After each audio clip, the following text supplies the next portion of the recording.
Francis Ngannou est surnommé le prédateur pour plusieurs raisons. Premièrement, ses coups de poing. Tous ceux qui ont entendu parler de Ngannou savent qu'il fait preuve d'une extraordinaire puissance dans ses coups de poing. Il est probablement l'un des punchers les plus impressionnants du MMA. Faire face au prédateur dans le ring, c'est courir le risque d'obtenir un coup de grâce en un seul coup de poing. Ce que le légendaire entraîneur de boxe Teddy Atlas appelle la gomme. Une arme qui efface toutes les erreurs précédentes d'un seul coup. Deuxièmement, sa taille et son poids imposants. Ngannou pèse approximativement 120 kg et il mesure 1,93 m. L'envergure nécessaire pour faire bonne impression et gagner un combat, notamment chez les lourds. Et puis vient sa capacité unique à élaborer des stratégies. Il attaque agressivement sa victime, insufflant la peur, une véritable torture pour l'esprit. Vous ne vous attendez jamais à ce qui pourrait vous frapper lorsque cela vous frappe. Lorsque vous pensez avoir tout compris, le prédateur apparaît et puis, boum, dans ta face. Quel que soit l'adversaire, un coup puissant est essentiel pour Francis Ngannou. C'était censé être son principal avantage dans le combat UFC 270 pour la ceinture des poids lourds contre Cyril Gane. Le combattant surnommé Bon Gamin, mais dont la structure musculaire et l'habileté martiale laissent penser à tout sauf à un bon gamin. Fernand Lopez, l'entraîneur actuel de Gane et ancien entraîneur de Ngannou, pensait que son passé d'entraîneur de Ngannou lui avait permis de comprendre le style du prédateur. Il pensait également qu'avec le parcours sans faute et donc l'invincibilité de Cyril Gane, son agilité sur le ring et la précision de ses coups, Francis Ngannou n'aurait aucune chance contre son apprenti actuel. Malheureusement pour Fernand Lopez, le destin aurait écrit une histoire différente. Francis Ngannou battrait l'imbattable et la trajectoire de Cyril Gane serait souillée. Pendant ce temps, Fernand Lopez se vautrait dans la défaite, essayant de comprendre ce qui s'était passé. Si Fernand Lopez essayait de prouver quelque chose, nous dirons qu'il n'a obtenu que ce qu'il méritait.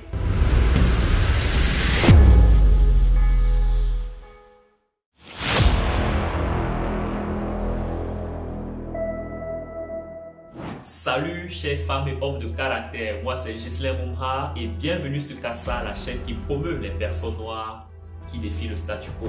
Gagner des combats en réalité a toujours été l'histoire de Francis Ngannou. Sans abri à 26 ans, Francis a dû en réalité se préparer contre son premier et principal adversaire, la pauvreté.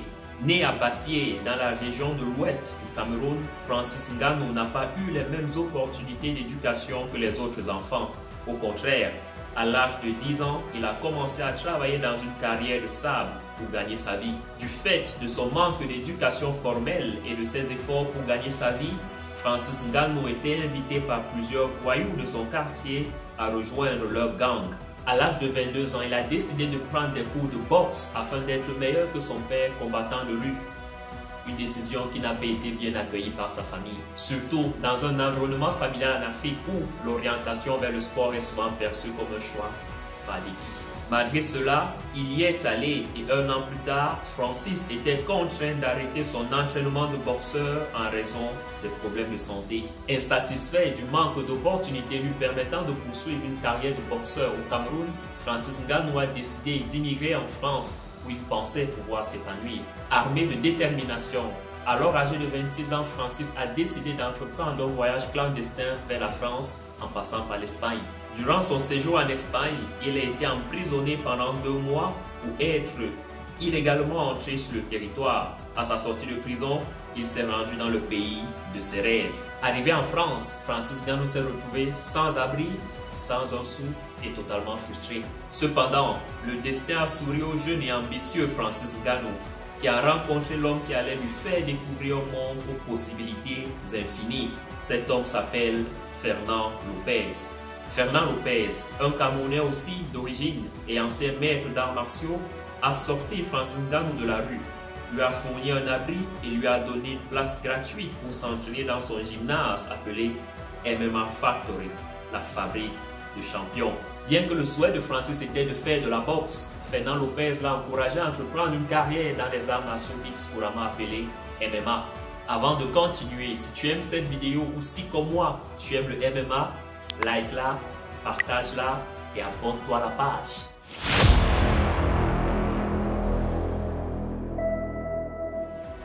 Francis Ngannou a participé à sa première compétition de MMA après seulement 1 an d'entraînement et il a gagné. Francis Ngannou remportera 4 de ses 5 prochains combats, s'imposant ainsi comme un atout pour le MMA français. Il a combattu dans des compétitions européennes régionales, principalement en France, et y a remporté tous ses combats. En 2015, Francis Ngannou s'est inscrit au championnat UFC alors qu'il était toujours sous la direction de Fernand Lopez. 2 ans plus tard, il a affronté Stipe Miocic pour la ceinture des poids lourds de l'UFC et a perdu tous les 5 rounds face à lui. Plus tard dans la même année, Francis Ngannou a combattu Derrick Lewis et a à nouveau perdu. Cette fois, étant ridiculisé par la presse pour avoir pris part au pire combat de l'UFC. Ce combat a été surnommé le Festival de la sieste par la majorité des fans de ce sport. Oh wow! Il est dit que la défaite contre Lewis est l'une des raisons qui a contribué au désaccord entre Ngannou et Lopez et a conduit à leur séparation en 2019. Francis Ngannou accusait Fernand Lopez de vouloir uniquement être célèbre, tandis que Lopez accusait Ngannou de ne pas être reconnaissant envers la MMA Factory ou de ne pas donner du crédit à ses entraîneurs. Quelle que soit la raison, on s'est bien rendu compte plus tard que les deux parties ne pouvaient plus travailler ensemble. Dans une interview avec Ariel Helwani, Lopez a expliqué la raison de leur séparation comme étant « Tu me payes 10%, en plus des 10%, tu me demandes de payer le sparring partner avec cet argent que tu me donnes. En plus, tu me dis que ce serait dommage de savoir qu'un grand nom comme toi paye l'adhésion. Vous saviez combien coûte l'adhésion par an? Imaginez, 600 € par an. » Et il a dit « Non, je ne paierai pas. » Alors j'ai dit « Tu sais quoi? Tu ne m'écoutes plus lorsque je te donne des leçons. Tu choisis la voie facile pour t'entraîner. S'il te plaît, séparons-nous tout simplement. » Et nous l'avons fait. Francis Ngannou, d'autre part, avait ceci à dire. Fernand et moi, nous avons eu des hauts et des bas. Nous en avons toujours eu depuis le premier jour. Nous étions toujours en désaccord sur des choses. Mais il a son rêve, j'ai le mien. Alors je suis passé à autre chose. Avant de continuer, si tu aimes cette vidéo ou si comme moi, tu aimes le MMA, like-la, partage-la et abonne-toi à la page.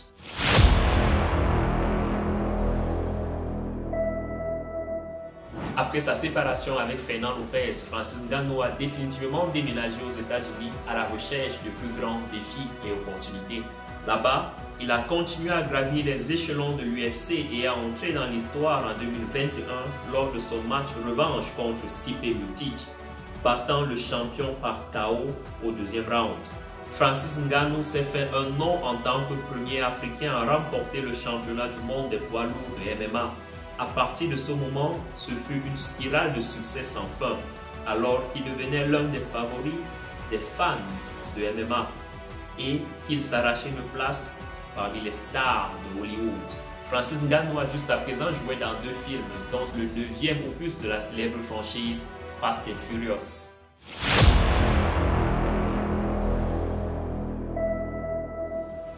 Le 22 janvier 2022 a été l'un des plus grands moments de la carrière de Francis Ngannou à l'UFC. C'était littéralement une soirée de compte à rendre entre Bon Gamin et le Prédateur. Pour des raisons évidentes, le combat au sommet entre les deux poids lourds a été surnommé le plus grand combat de l'histoire du MMA à l'UFC. Le Prédateur avait établi son emprise à l'UFC en tant que champion indiscutable après son superbe KO contre Stipe Miocic. Bon Gamin, d'autre part, avait un parcours sans faute et était détenteur de la ceinture intérimaire des poids lourds après un combat exceptionnel contre Derrick Lewis, contre qui Ngannou avait peu avant refusé de se battre. Francis Ngannou est connu pour ses coups puissants, ce qui est incontestablement nécessaire pour tout prétendant au titre de poids lourd. Il est dit que le Prédateur a le coup le plus déconcertant de l'histoire de l'UFC. En revanche, Cyril Gane se distingue par sa précision. Le Français invaincu pratique un style de combat de type Muay Thai avec des mouvements agiles des pieds. La plupart des gens, dont moi, soutiennent que même si la puissance est nécessaire, la précision est toujours meilleure. Ngannou et Gane ont tous deux été entraînés par Fernand Lopez et s'étaient à quelques reprises entraînés ensemble à la MMA Factory à Paris. Le drame et la querelle existant entre Fernand Lopez et Francis Ngannou rendaient le match encore plus excitant et très attendu par les fans. L'ignorance totale de Cyril Gane par Francis Ngannou dans les coulisses du match de l'UFC 268 au Madison Square Garden à New York a également un peu survolté les choses, suscitant de fortes spéculations parmi les fans impatients qui anticipaient un match sanglant destiné à régler des comptes. Lors de l'affrontement entre Ngannou et Gane, l'inattendu s'est produit. Les fans du Prédateur et du monde du MMA dans son ensemble s'attendaient à ce que Ngannou gagne en utilisant son coup puissant. Cependant, cela n'a pas été le cas. Les compétences techniques réputées de Cyril Gane et ses mouvements fluides ont rendu le coup de massue du Prédateur impossible à réaliser.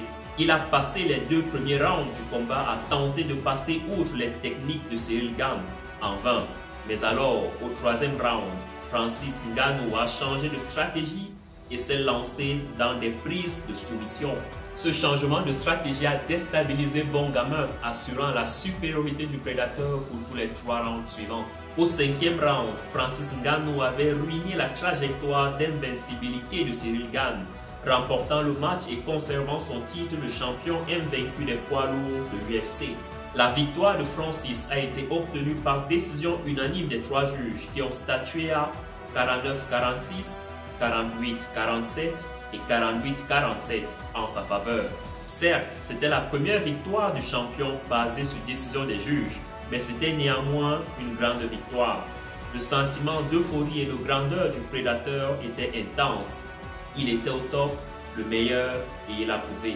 Avant de continuer, si tu aimes cette vidéo ou si comme moi, tu aimes le MMA, like-la, partage-la et abonne-toi à la page.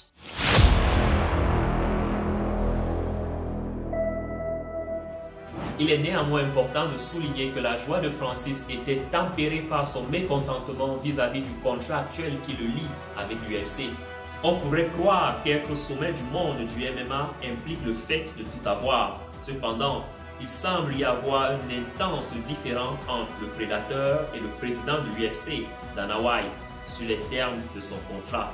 Avant même son match pour défendre son titre de champion contre Cyril Gane, Francis Ngannou avait exprimé son mécontentement quant au terme de son contrat actuel, qui ne laisse aucune place à la promotion ni à la liberté de se livrer à d'autres activités sportives telles que sa bien-aimée boxe.